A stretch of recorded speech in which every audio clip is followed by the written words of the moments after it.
पहलगाम हल्ल्यानंतर पाकिस्तान सोबतच्या तणावाच्या पार्श्वभूमीवर देशभरात युद्ध बचावाच्या तंत्रावर मॉक ड्रिल घेण्यात येत आहे। खामगाव शहरातील पोलीस दलाच्या वतीने 7 मे रोजी दुपारी 12 वाजताच्या दरम्यान खामगाव येथील नगर परिषद मैदानावर मॉक ड्रिल सुरक्षा व्यवस्थेची सज्जता दाखविण्यात आली। पोलीस अधीक्षक विश्व पानसरे यांच्या मार्गदर्शनाखाली खामगाव शहर पोलीस स्टेशनचे ठाणेदार रामकृष्ण पवार व शिवाजीनगर पोलीस स्टेशनचे ठाणेदार पितांबर जाधव व खामगाव ग्रामीण पोलीस स्टेशनचे ठाणेदार चव्हाण व 72 पोलीस अधिकारी, खामगाव येथील सामान्य रुग्णालयाचे डॉक्टर उगले, वैद्यकीय अधिकारी व रुग्णवाहिकासह lieutenant colonel Joshi, NCC battalion Khamgaon व 5 सैनिक, 1 सीआरपी पथक, बीडीडीएस पथक बुलढाणा, अग्निशामक दल व इतर कर्मचारी उपस्थित होते। अग्निशमन दल, एम्ब्युलन्स यासह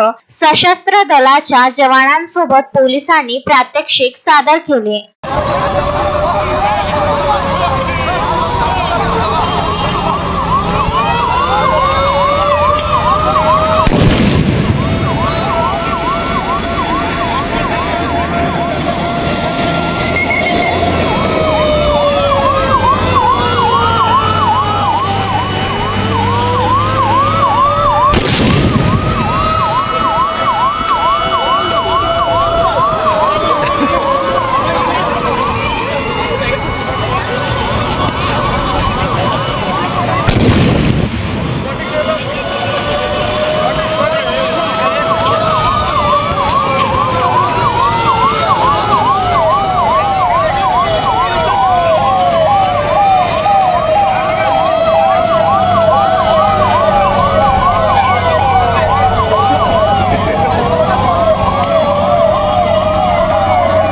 मोहम्मद फारूक, विदर्भ न्यूज, खामगाव।